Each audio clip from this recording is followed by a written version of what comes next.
Inna doa, sesungguhnya doa, yustajabu itu diijabah fi khamsi layalin di dalam 5 malam. Yang pertama fi lailatil jumu'ati di dalam malam Jumat. Yang kedua walailati idil fitri walailati idil adha, yang kedua adalah malam idul adha. Yang ketiga walailati idil fitri dan malam idul fitri. Yang keempat walailati min awwali rajab, malam pertama bulan Rajab. Yang keempat Pak, walailati nisfi sya'bana dan malam nisfu Sya'ban. Maka pada hari ini bapak yang punya banyak keinginan, ibu yang punya pengen banyak cita-cita, baik keinginan dunia maupun keinginan akhirat, kita perbanyak doa.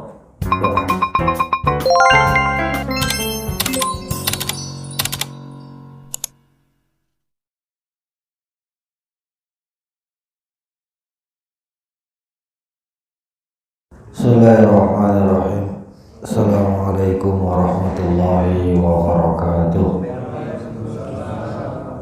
Alhamdulillahillazi abda'a nizamal wujud wa ikhtara'a mahiyatil asya'i bi muqtadal jud wa ansha'a bi qudratihi anwa'al jawahiril aqliyah wa afadha bi rahmatihi muharrakatil ajramil falakiyah. Wassalatu wassalamu ala zawatil anfusil qudsiyah al-munazzahati anil quduratil insiyah, khususan ala sayyidina wa maulana Muhammadin ibn Abdillah sahibil ayati wal mu'jizah wa ala alihi wa ashabihi at-tabi'ina lil hujaji wal bayyinat. Amma ba'd. Hadratul mukarram wal muhtaram, yang mulia Gurunda Ustaz Haji Ahmad Khaidir mata'anallahu bituli hayati, yang mulia yang terhormat Gurunda Al-Mukarram Haji Anas beserta keluarga yang insyaallah senantiasa dalam lindungan dan limpahan rahmat Allah Subhanahu wa ta'ala, amin ya rabbal alamin. Al-Mukarram wal-Muhtaram, yang mulia para asatidz, para a'immah, para ulama, para hadirin jamaah, ibu bapak yang sudah datang di masjid dan majelis taklim pengajian kita seusai melaksanakan ibadah formal sholat subuh berjamaah. Sehat Pak? Alhamdulillah. Mudah-mudahan sehat fisiknya, sehat rohaninya, yang gak kalah penting sehat juga dompetnya. Karena kalau dompetnya gak sehat biasanya lemes, pikiran mumet, apalagi bentar lagi mau Ramadan. Ketemu Ramadan yang dipikirin bukan puasa tapi lebarannya. Apalagi punya anak buntut udah banyak, komo apalagi kalau ada 2 biangan mah pasti luar biasa kepuyangan gitu. Baik Bapak Ibu hadirin rahimakumullah, tadi saya bermakmum kepada makalah Gurunda Haji Ahmad Khaidir. Beliau minta untuk dibahas pertama soal nisfu Sya'ban, lalu dilanjut dengan kajian supaya lebih tertib, teratur dan runut. Maka saya bahas terlebih dahulu soal nisfu Sya'ban secara singkat aja Pak. Nisfu Sya'ban, manusia itu Bapak Ibu selalu dan senantiasa terhimpit oleh ruang dan waktu, baik masa lalu, masa sekarang, atau masa yang akan datang. Masa yang sekarang kita lewati itu sudah terjadi di masa lalu.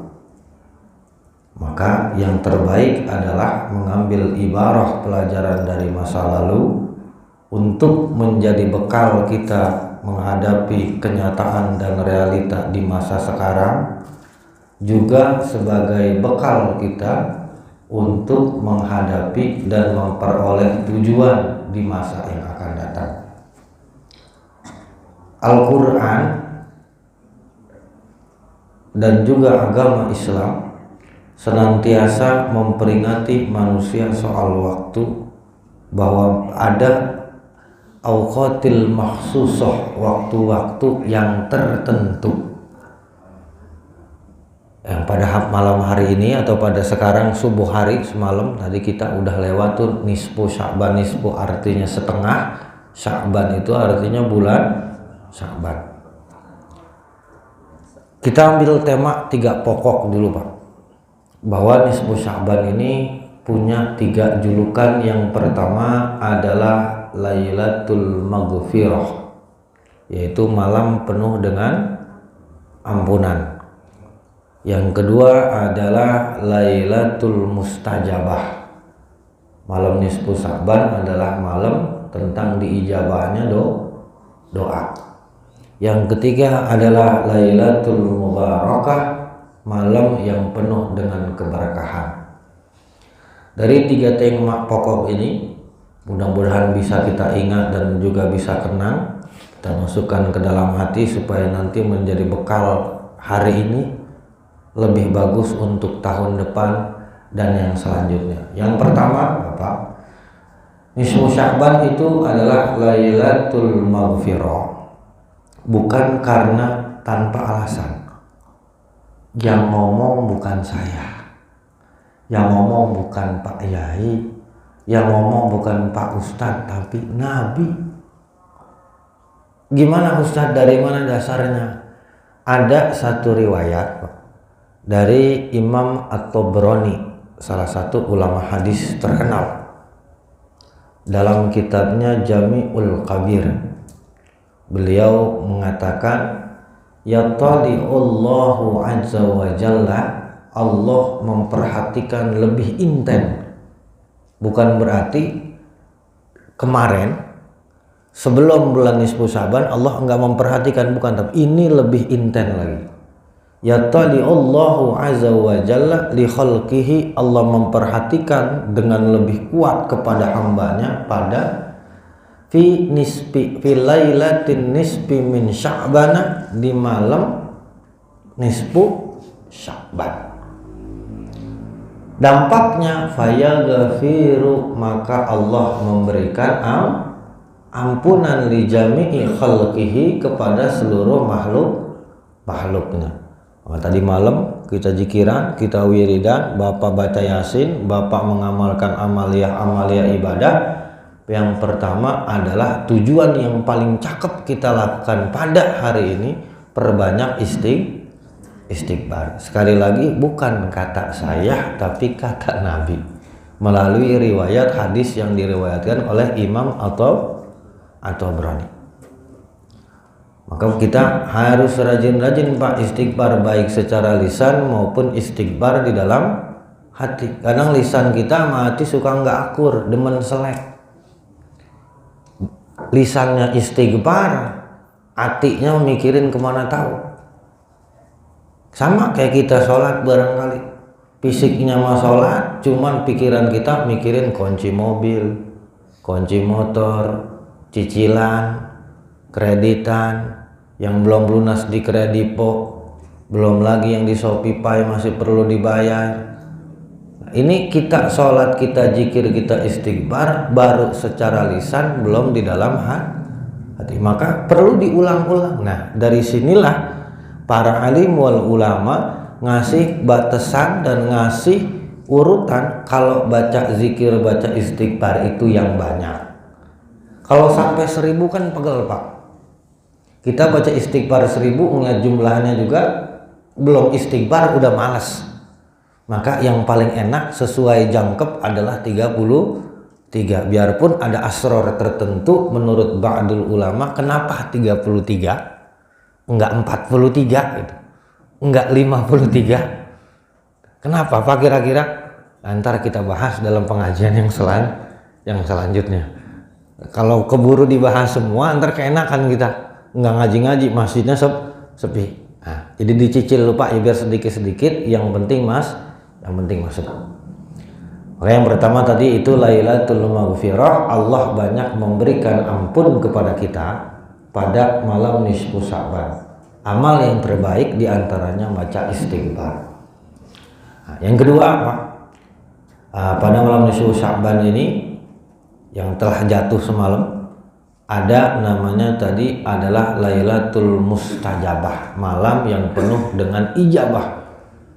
Bapak yang punya keinginan besar, punya utang piutang, pegadaian belum dilunasin, ada hajat yang terpendam, pengen punya motor baru, pengen punya mobil baru, pengen bisa lulus kuliah, tabungan semakin banyak, maka pada hari ini kita perbanyak doa. Bukan kata saya, kalau saya mah nggak ada artinya, tapi kata ulama kalau yang ini. Di antaranya di dalam kitab Al-Um, kitab induk pokok Imam Syafi'i yang nulis, kata beliau, qad balaghana, sungguh telah sampai kepada kami, annahu yuqalu, bahwa sesungguhnya dikatakan, inna du'a, sesungguhnya doa, yustajabu itu diijabah, fi khamsi layalin, di dalam 5 malam. Yang pertama fi lailatil jumu'ati, di dalam malam Jumat. Yang kedua walailati idil fitri, walailati idil adha, yang kedua adalah malam idul adha. Yang ketiga walailati idil fitri, dan malam idul fitri. Yang keempat walailati min awwali rajab, malam pertama bulan Rajab. Yang keempat Pak, walailati nisfi Sya'ban, dan malam nisfu Sya'ban. Maka pada hari ini bapak yang punya banyak keinginan, ibu yang punya pengen banyak cita-cita, baik keinginan dunia maupun keinginan akhirat, kita perbanyak doa. Urusan ngabulin bukan urusan kita, tapi urusannya Allah.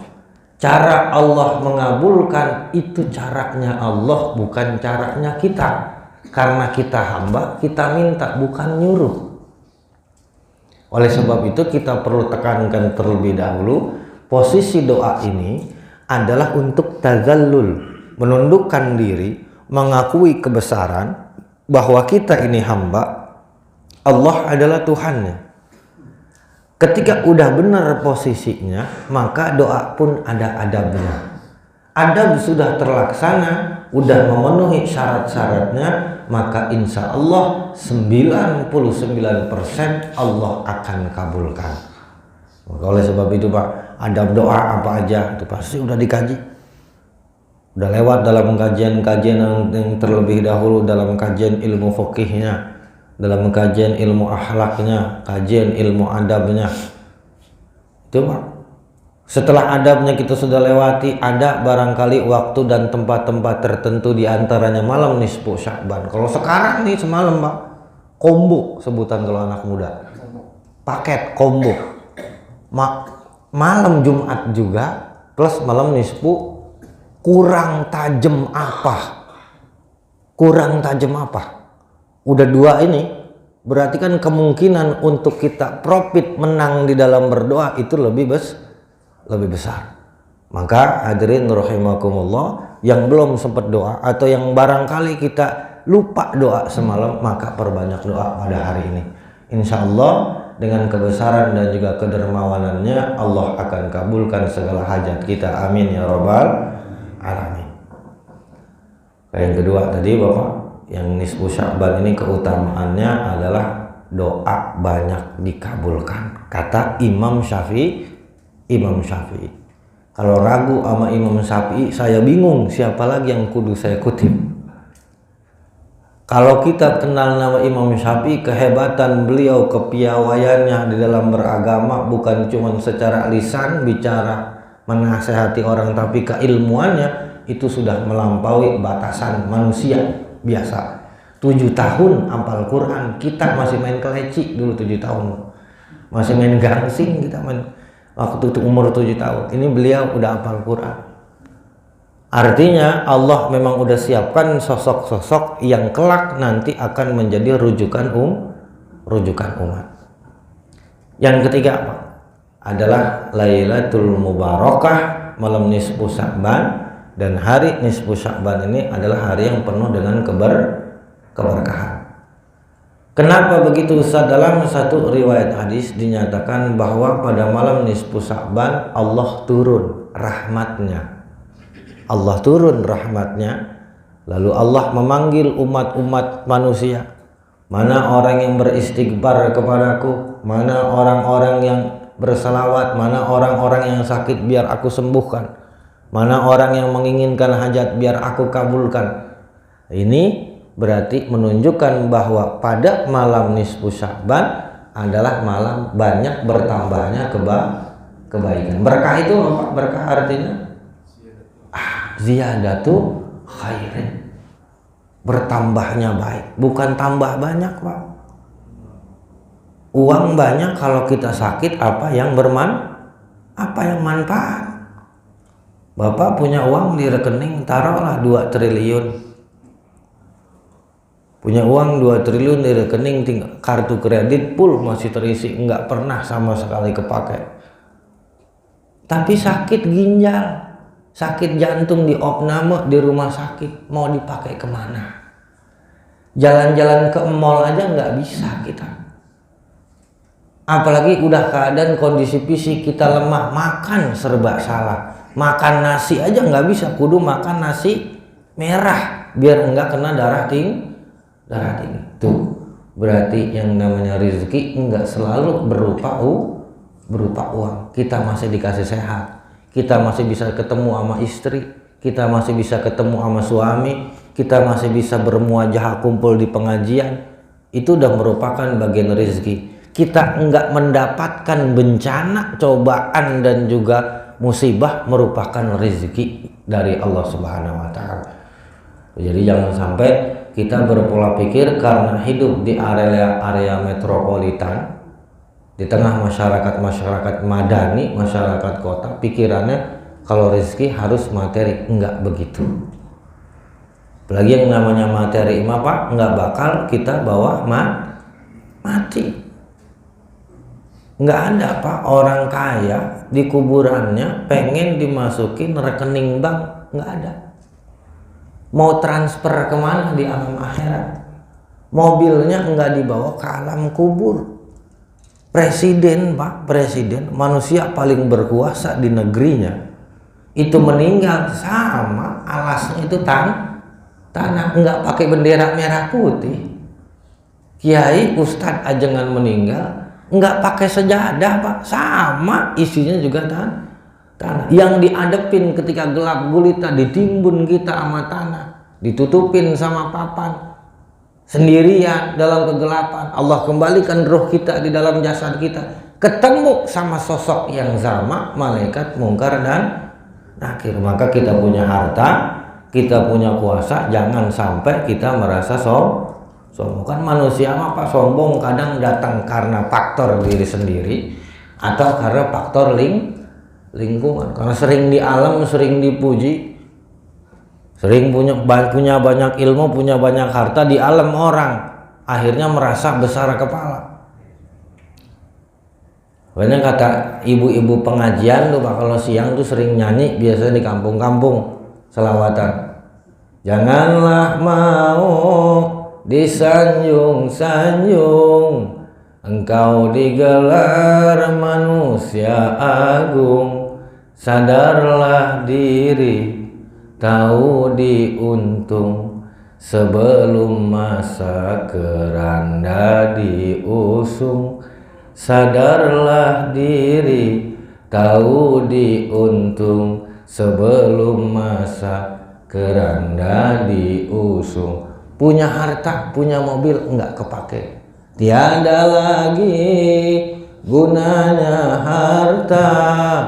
Sanak saudara kawan karib, sanak saudara, bilalah ada amal di dunia, itulah hanya pembela kita. Jikalau ada amal di dunia, itulah hanya pembela kita. Bila Israel datang memanggil, sekujur tubuh di pembaringan. Tuh Pak, seluruh tubuh akan menggigil, sekujur badan kan kedinginan. Anak yang kita udah investasikan baik segi ilmu, pendidikan maupun kediplomatan, belum tentu doain kita. Kita nyebur ke dalam lubang kuburan Pak, 5 menit setelah itu, 5 jam setelah itu, nangis udah lepek tuh muka, pulang ke rumah main HP. Kita lagi disidang sama malaikat mungkar nakir. Itu bagaimana tuh Pak? Maka cuman amal ibadah yang menjadi teman sahabat sejati. Maka ayo kita datang ke majelis taklim jamaah subuh. Saya paling demen melihat jamaah subuh tadi di masjid ini, termasuk masjid yang hebat. Banyak anak kecilnya pagi-pagi. Oh jarang Pak, subuh ada anak kecil mau sholat subuh tuh jarang. Maka Masjid Al-Barakah ini luar biasa panitianya. Tuh, alhamdulillah ikut pengajian, yang ikut pengajian ada. Yang datang jamaah biarpun pakai kaos, pakai celana, tapi anak sekarang udah mau datang ke masjid itu udah Masya Allah. Yang kita lihat kan sekarang anak kecil tuh sering nongkrong di jembatan. Kalau nggak di jembatan, di gorong-gorong. Nggak tahu ngikutin siapa tuh.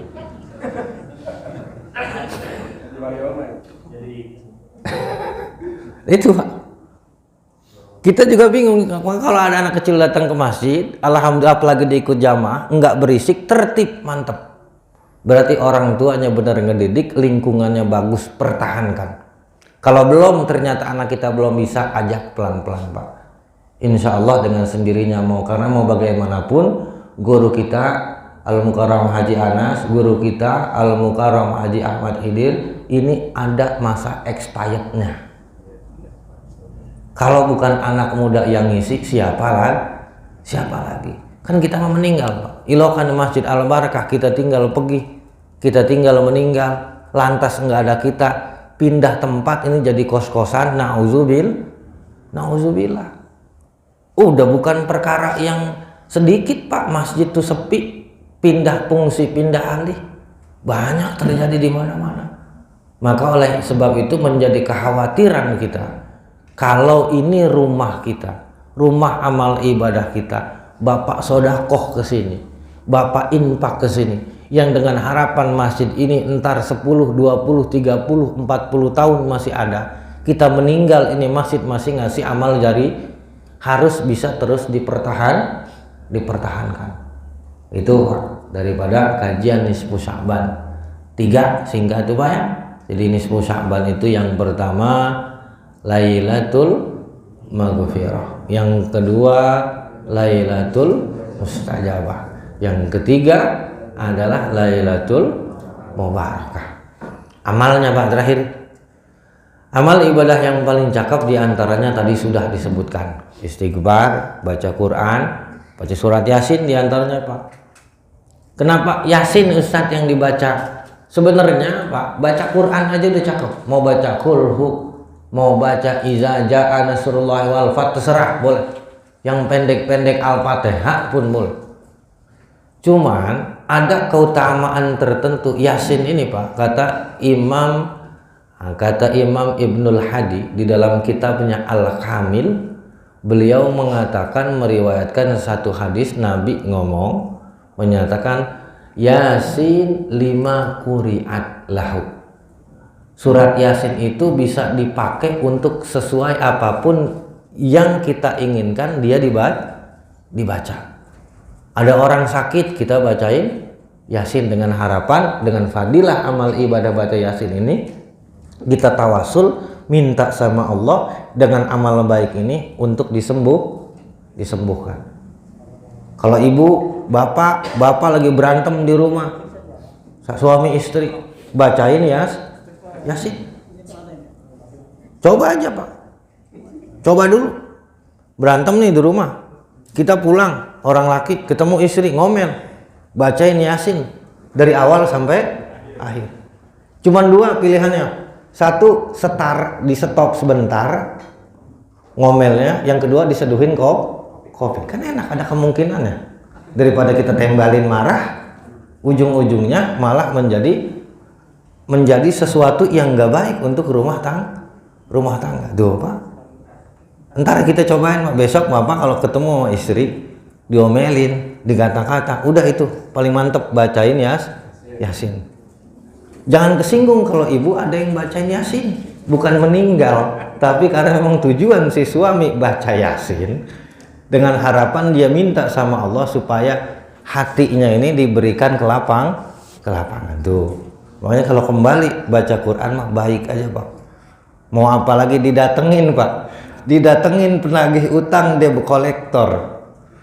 Pernah nonton YouTube di TikTok ada orang lagi debt collector baca ayat kursi. Ada Pak kejadian. Sayangnya ayat kursi makan pendek Pak. Direkam juga sebentar. Coba kalau dia baca Yasin pergi, itu debt collector. Nah oleh sebab itu benar memang kata Nabi, Yasin sesuai dengan apa yang ingin kita baca. Terutama lagi dalam banyak riwayat bahwa Al-Quranul Karim isinya itu terkandung di dalam surat Yasin yang nanti diperas kembali dalam surat Al-Fatihah, yang kemudian diambil lagi saripatinya yang ada di dalam huruf ba, punya makna bikana makana wa biyakunu wa ma wakun, dan kemudian selanjutnya diperas lagi di titik huruf ba-nya itu yang punya makna isyari. Kata Imam Abu Bakar Syato Adimyati dalam I'anah Talibin, ana nuqtatul wujud al mustamiddu minni kullu mawjud. Saya adalah sumber titik keberadaan yang menjadi sandaran setiap segala sesuatu yang ada. Nah, itu dari antara amalan yang lain itu diantaranya. Kalau dibaca surat Yasin 3 kali, dari mana Ustaz itu dasar? Itu amal perbuatan ulama kita Pak. Ada kitabnya Kanzun Najah Wasurur, nukil kitab Al-Mujarrabah karangan Imam Ad-Dayrabi. Nah beliau ini menyatakan sebagian ba'dul ulama senang melakukan amal-amal tertentu, diantaranya baca surat Yasin 3 kali. Selepas itu baru membaca doa nisfu Tuhan. Jadi kita ngikutin ulama nih Pak, ngikutin ulama yang mempunyai legalitas untuk mengajarkan kepada umat. Urusan mau percaya nggak percaya terserah. Yang penting kita yang mengamalkan, yakin dan mengharapkan fadilah. Jadi apa yang udah dilakuin di masjid, apa yang udah dikerjain tadi malam sama kita sama-sama, baik secara bersama di masjid atau terpisah sebagian di rumah, itu ada dalilnya. Insya Allah DKM Masjid Al-Barakah full ngajinya, karena Bapak lihatnya di depan tuh itu udah ada foto artis semua tuh Pak. Foto artis tiap pengajian ada, ustadznya banyak betul, komplit lengkap. Sebagian saya kenal, sebagian lagi enggak. Cuman alhamdulillah insya Allah orang-orang hebat yang terjamin keilmuannya, kita bisa belajar ngambil ilmu.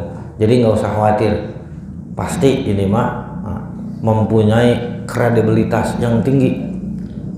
Itu oleh sebab itu Bapak Ibu, amal terakhir puasa Pak. Perbanyak puasa. Di antaranya puasa Ayyamul Bid yang jatuh pada pertengahan bulan. Ayyamul Bid ini Pak bukan cuma bulan Sa'ban saja.